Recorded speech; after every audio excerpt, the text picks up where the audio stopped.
నమస్కారం TNN news కి స్వాగతం హెడ్లైన్స్ చూద్దాం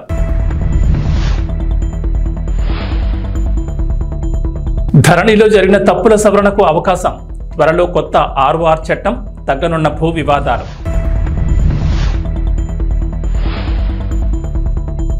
ఒలింపిక్ స్థాయి ప్రమాణాలతో స్పోర్ట్స్ అకాడమీలు అథ్లెట్లకు శిక్షణలో కొరియన్ స్పోర్ట్స్ యూనివర్సిటీ ముఖ్యమంత్రి రేవంత్ రెడ్డి సమాలోచనలు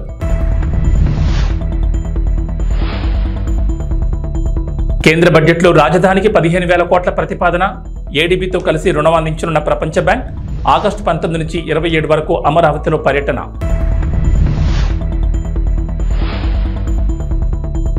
తెలంగాణకు రెయిన్ అలర్ట్ పలు జిల్లాల్లో భారీ వర్షాలు వాతావరణ శాఖ హెచ్చరికలు గత బీఆర్ఎస్ ప్రభుత్వం తీసుకొచ్చిన ధరణి పోర్టల్లో అనేక లోపాలున్నట్లు ప్రస్తుత కాంగ్రెస్ ప్రభుత్వం ఆరోపిస్తోంది ఈ నేపథ్యంలో ధరణి ప్రక్షాళనకు కమిటీని ఏర్పాటు చేసింది కాగా ధరణి స్థానంలో భూధార్ పోర్టల్ తీసుకొచ్చేందుకు ప్రయత్నిస్తోంది అందులో భాగంగా కొత్త ఆర్ఓఆర్ చట్టం అమల్లోకి రానుంది ఈ చట్టం అమల్లోకి వస్తుంది గ్రామాల్లో ఉన్న ఇళ్ల స్థలాలకు కూడా ప్రభుత్వం హక్కుపత్రాలు ఇస్తుంది ప్రస్తుతం వ్యవసాయ భూములకు పాస్ పుస్తకాలు జారీ చేస్తుండగా అదే మాదిరిగానే ఇళ్ల స్థలాలకు కూడా పాస్ పుస్తకాలు జారీ చేయనున్నారు ఈ నిర్ణయం వల్ల 10,894 గ్రామాల్లోని ఇళ్ల స్థలాల యజమానులకు ప్రయోజనం చేకూరుతుందని ప్రభుత్వం అంచనా వేస్తోంది ఈ నిర్ణయం వల్ల భూతాన్ ఇతర వివాదాస్పద భూములను మినహాయిస్తే దాదాపు 8 లక్షల ఎకరాలకు హక్కుపత్రాలు దక్కవచ్చునని ప్రభుత్వం అంచనా వేస్తోంది కొత్త ఆర్ఓఆర్తో సాదా బైనామా దరఖాస్తులకు కూడా పరిష్కారం లభిస్తుందని అధికారులు చెబుతున్నారు వాటిని కూడా పరిశీలించి హక్కుపత్రాలను జారీ చేయనున్నారు ఈ అధికారులను ఆర్డీఓలకు కట్టబెట్టనున్నారు భూములకు విశిష్ట సంఖ్య భూధార్ కేటాయింపు జరిగితే దేశంలోనే ఈ ఘనత సాధించిన తొలి రాష్ట్రంగా తెలంగాణ నిలవనుంది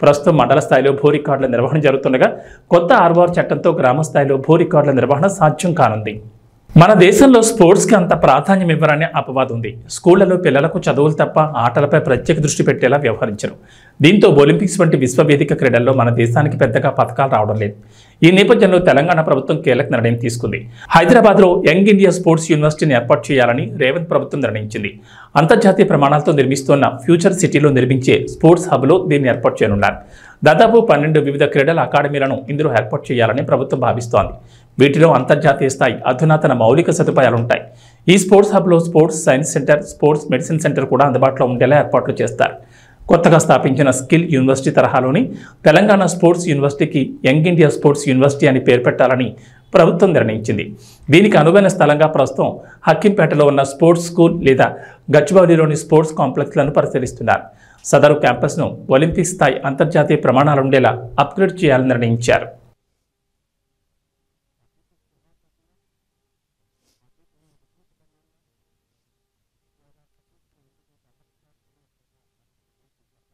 కేంద్ర ప్రభుత్వం ఇటీవల ప్రవేశపెట్టిన వార్షిక బడ్జెట్లో ప్రతిపాదించిన మేరకు రాజధాని అమరావతి నిర్మాణానికి తొలి విడతలోని 15,000 కోట్ల రుణం ఇచ్చేందుకు ప్రపంచ బ్యాంక్ సుముఖత వ్యక్తం చేసినట్లు తెలుస్తోంది ఈ మొత్తాన్ని ఆసియా అభివృద్ధి బ్యాంక్తో కలిసి ఆ మొత్తాన్ని ప్రపంచ బ్యాంక్ మంజూరు చేయనుంది దీంతో పాటు భవిష్యత్తులో మరింత ఆర్థిక సహాయం అందించే అంశంపైన చర్చిస్తున్నట్లు సమాచారం ఈ నేపథ్యంలో ప్రపంచ బ్యాంక్ ఏడీబీలకు చెందిన ప్రతినిధుల బృందం ఆగస్టు 19 నుంచి 27 వరకు రాజధానిలో విస్తృతంగా పర్యటించనుంది రుణ మంజూరుకు సంబంధించిన వివిధ అంశాలపై రాష్ట్ర ప్రభుత్వం సిఆర్డీ అధికారులతో చర్చించనుంది ఇటీవల అమరావతిలో పర్యటించిన 4 సభ్యుల ప్రపంచ బ్యాంక్ బృందం ముఖ్యమంత్రి చంద్రబాబుతోనూ సమావేశమైన విషయం తెలిసిందే వాస్తవానికి 2019కి ముందే రాజధాని నిర్మాణానికి ప్రపంచ బ్యాంక్ రుణం ఇవ్వడానికి సిద్ధమైంది ఏఐబీతో కలిసి తొలి విడతలో 3,500 కోట్ల రుణం ఇచ్చేందుకు సుముఖత వ్యక్తం చేసింది ఇందుకు అవసరమైన ప్రక్రియ సైతం పూర్తయింది ఆంధ్రప్రదేశ్ ముఖ్యమంత్రి నారా చంద్రబాబు నాయుడు ఢిల్లీ పర్యటన కొనసాగుతోంది పర్యటనలో భాగంగా ప్రధానమంత్రి నరేంద్ర మోడీతో చంద్రబాబు భేటీ అయ్యారు కేంద్ర మంత్రులు రామ్మోహన్ నాయుడు పెమ్మసాని చంద్రశేఖర్ ఎంపీలు లావు శ్రీకృష్ణదేవరాయలతో పాటుగా ప్రధాని మోడీని కలిశారు Chandrababu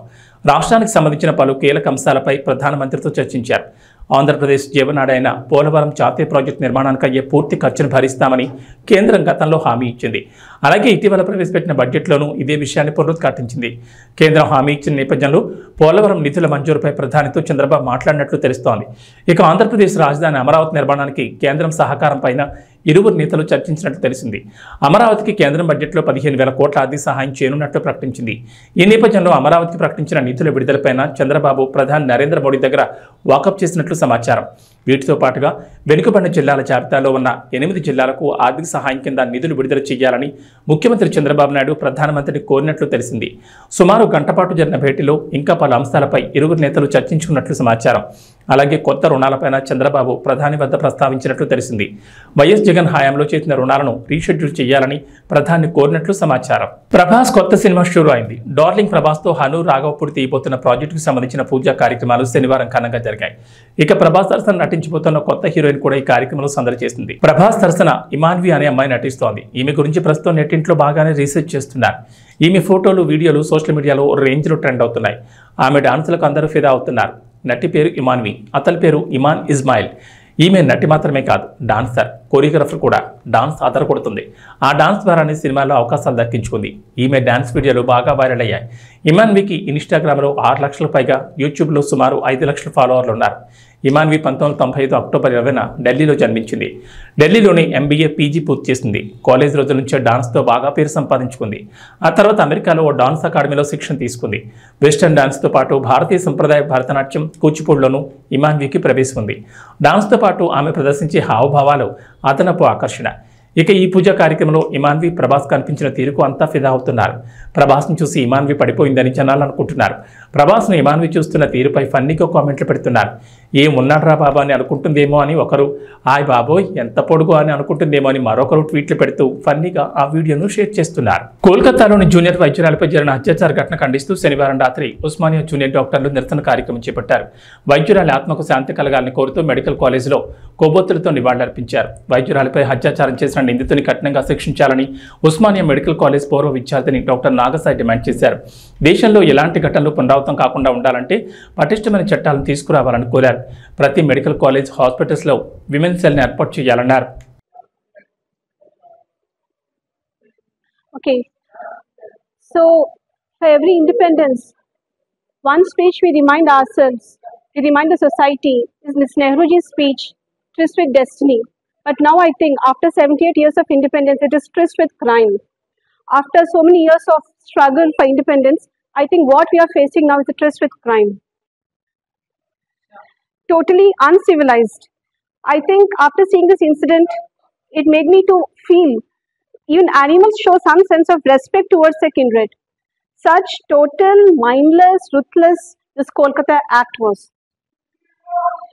And it's time to remind ourselves, tell ourselves, it's not just high standard schools, it's parenting with high moral values is a need.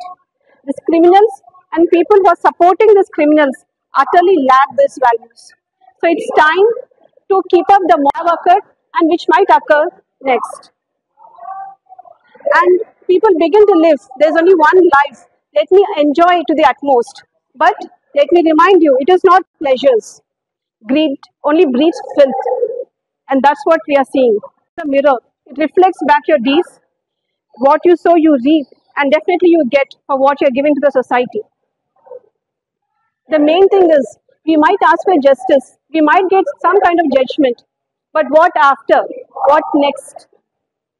So it's the basic morals, the values of the society, which will save the society and make a peaceful place. Let us take a pledge, not only demanding, asking for justice, but also to keep up the values of the society. Hyderabad Madhapur సత్వ knowledge సిటీలో democratic సంఘం ఆధ్వర్యంలో శనివారం rural women's leadership programme నిర్వహించారు. ఈ కార్యక్రమానికి మంత్రి Seethakka, J Geeta Reddy, Sudha Reddy, Chaitanya, సినీ నటి సుధారెడ్డి, ఫౌండేషన్ చైర్మన్ రెజినా పలువురు పాల్గొన్నారు. మంత్రి మాట్లాడుతూ మహిళల సాధికారతకు తాము ప్రభుత్వం అధిక ప్రాధాన్యం ఇస్తోందని, మహిళా సంఘాలకు ఆర్థిక చేయూతకు ముఖ్యమంత్రి దృష్టి పెడుతున్నారని మహిళా శిశు సంక్షేమ శాఖ మంత్రి సీతక్క అన్నారు. కార్యక్రమానికి ఆమె ముఖ్య అతిథిగా హాజరై ప్రసంగించారు.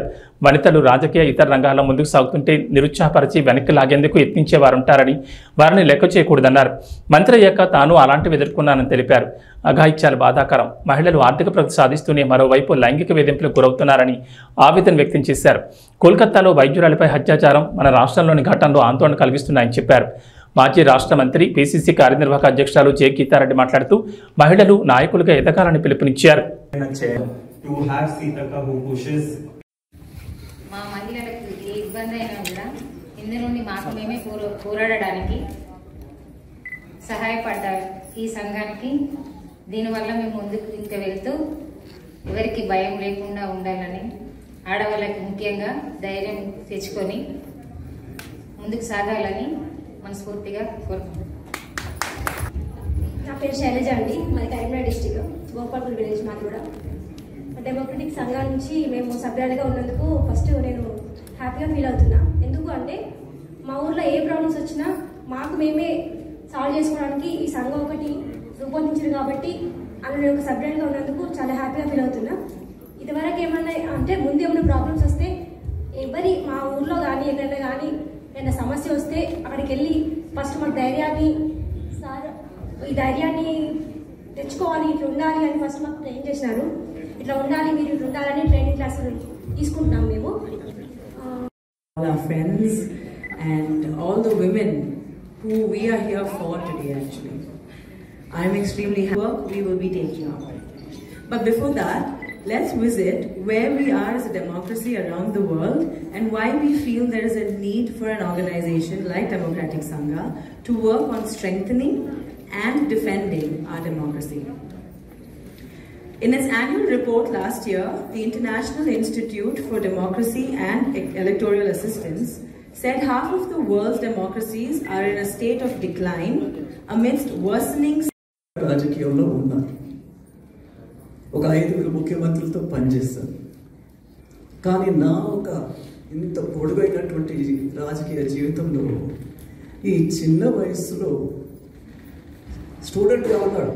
తూప్రాన్ గజ్వేల్ నా మొదటి కాన్స్టిట్యువెన్సీ. నేను ఎలక్షన్లో మొదలైంది గజ్వేల్ నుంచే. అది నాకు రాజకీయ పుట్టునిది. గజ్వేల్లో ఒక మండలం తూప్రాన్, అందులో ఒక పెద్ద ఇంటర్నేషనల్ స్కూల్ ఉంది. ఆ స్కూల్ నన్ను చాలా కాస్త ఎక్కువగానే పిలిచేది ప్రతి ప్రోగ్రామ్కి. చీఫ్ గెస్ట్ అనుకుంటాను. ఎమ్మెల్యేలకి, లోకల్ ప్రతినిధులకి, లోకల్ మంత్రులకి ఇది ఒక ప్రెషర్ మాకు ఉంటుంది. అప్పుడు ఈ అబ్బాయి వచ్చి నన్ను మాట్లాడించేవాడు. He's barely 17, but he used to talk like something much beyond even my thinking. I said, oh God, this guy is a little over. గారు అండ్ రెజీనా గారు ఒక మంచి డెమోక్రటిక్ సంఘ తీసుకురావడం చాలా చాలా ఇది ఈ సమాజానికి అవసరం. మీరు అన్నట్టుగా యాజ్ ఎ పొలిటికల్ లీడర్స్ మేము ఎంతో చేయాలని వస్తాం. Belongs to Adivasis or Dalits or weaker sections, అంటే పేదవాళ్ళంగా వచ్చినాం. కానీ డబ్బు ఉంటేనే రాజకీయం చేయగలుగుతాం, డబ్బు ఉంటేనే ఎలక్షన్లలో నిలబడగలుగుతాం. అంటే సేవ వేరు, డబ్బు వేరు. కాబట్టి వీళ్ళలో సేవ చేసే సామర్థ్యం ఉందా లేదా ఈ మహిళలు, లేదా ఈ ఫౌండర్ జరీనా గారు, అదేవిధంగా సోదరి సుధారెడ్డి గారు, మీ కొలీగ్స్, మీ ఫ్రెండ్స్, మీ సపోర్టర్స్ అందరికీ, మీడియా సోదరులకు, మీ గ్రాండ్ పేరెంట్స్ వారికి కూడా హృదయపూర్వక శుభాకాంక్షలు. ముఖ్యంగా గ్రామీణ ప్రాంతాల నుంచి వచ్చినటువంటి ఉద్యమాల గడ్డ కరీంనగర్ గడ్డ, అక్కడ వచ్చినటువంటి చైతన్యము ఉద్యమాల నుంచి వచ్చింది. అక్కడ అలాంటి ఉద్యమాల నుంచి నేను కూడా వచ్చిన. నేను ఇక్కడికి వచ్చిన తర్వాత అమ్మ కూడా అంటుంది democratic, what is the democratic Telugu అనేది, అంటే ప్రజాస్వామ్యం అంటే జనరల్గా మర్చిపోతున్నాము అనేది. అంటే ఈరోజు ఆ వర్డ్ అదేదైతే పెట్టుకున్నారో మీరు, ఆ నేమ్, దాంట్లోనే చాలా పవర్ కనబడుతుంది, స్ట్రాంగ్ వర్డ్. ఎందుకంటే ప్రతి ఒక్కరికి కావాల్సింది ప్రజాస్వామ్యం, democratic way of living and question to government or any one. అది అంటే మనకు ఆ స్వేచ్ఛ, ఆ ప్రజాస్వామ్యం ఉండాలి. అది ఉండే విధంగా తిరుపతి టీటీడీ పరిపాలనా భవనంలో షార్ట్ సర్క్యూట్ కావడంతో ఒక్కసారిగా మంటలంటుకున్నాయి. కార్యాలయంలో ఉన్న ఫైల్స్ దగ్ధమైనట్టు తెలుస్తోంది. టీటీడీ పరిపాలనా భవనం ఎగ్జిక్యూటివ్ ఇంజనీర్ భార్కర్ క్యాబిన్ లో ఈ ఘటన జరిగింది. ఘటనా ప్రాంతాన్ని టీటీడీ ముఖ్య భద్రతా అధికారి పరిశీలించి మీడియాతో మాట్లాడారు. తిరుమల తిరుపతి దేవస్థానం అడ్మినిస్ట్రేటివ్ బిల్డింగ్ ఎనెక్స్ బ్లాక్లో డిఈ గారి ఛాంబర్లో ఒక చిన్న అగ్ని ప్రమాదం జరిగింది. దానికి సంబంధించినంత వరకు వెంటనే పొగ బయటకు రావడంతో ఉన్న స్టాఫ్ దాన్ని కంట్రోల్ చేయడం జరిగింది. తర్వాత ప్రజెంట్ ఉన్నటువంటి లోకల్ సివిల్ పోలీస్, ఈస్ట్ పోలీస్కి దానికి సంబంధించినటువంటిది ఇవ్వడం జరిగింది. వాళ్ళకి దానికి సంబంధించినటువంటి ఇన్వెస్టిగేషన్ అది జరుపుతూ ఉన్నారు. అదేవిధంగా దానికి సంబంధించి మేము ఫర్దర్ మిగతా ఫైల్స్ వాటికి సంబంధించినటువంటి వివరాలన్నీ కూడాను వర్కౌట్ చేస్తున్నాం. అంటే కంప్లీట్గా పార్షియల్ బండింగ్ కానీ కంప్లీట్ లేనట్టుంది. అది ప్రజెంట్ ఇన్వెస్టిగేషన్ జరుగుతుంది అన్ని కోణాల్లో. ప్రాబబ్లీ కంటిన్యూ అవుతుంది. సార్ ఎగ్జిక్యూటివ్ ఇంజనీర్ భాస్కర్ గారికి క్యాబిన్ లో జరిగిన అదొక్క క్యాబిన్ అయినా పక్కన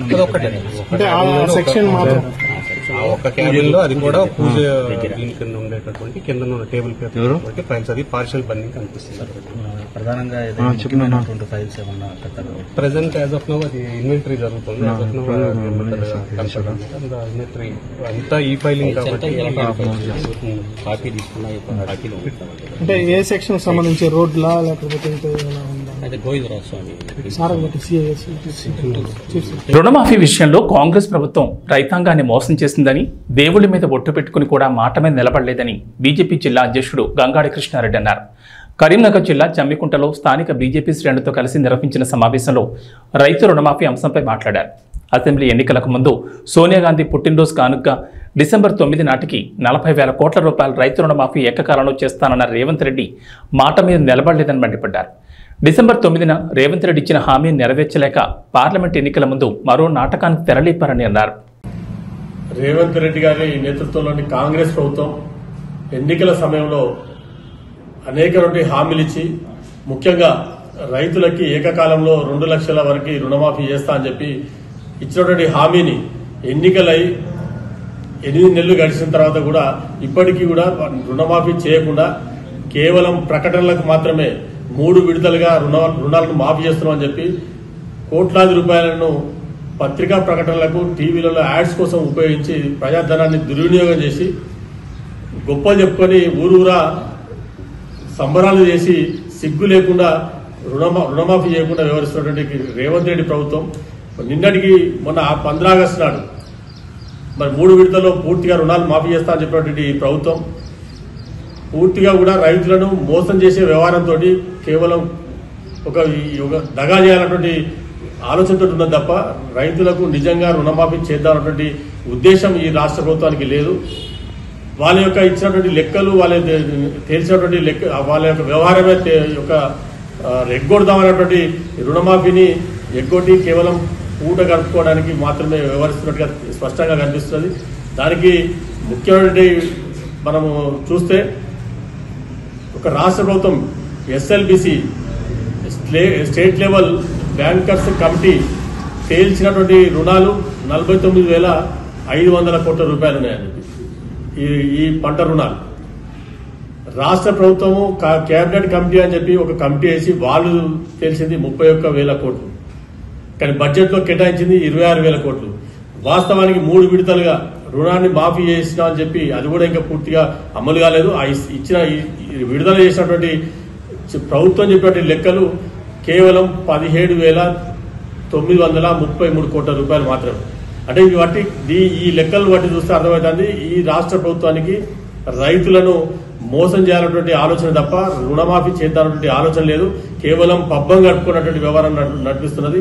మీకు సిగ్గు శరం ఉంటే వెంటనే మరి ఈ యొక్క రుణాలు ఏవైతున్నాయో మీరు ఇచ్చినటువంటి హామీ మేరకు మరి 3 విడతలుగా హామీ అని చెప్పినా 15 ఆగస్టు లోపల రుణాలు మొత్తం విముక్తులను చేస్తా అని చెప్పినటువంటి మరి రాష్ట్ర ప్రభుత్వం వెంటనే రుణ విముక్తుల్ని చేయాలని చెప్పి మేము భారతీయ జనతా పార్టీ డిమాండ్ చేస్తున్నది.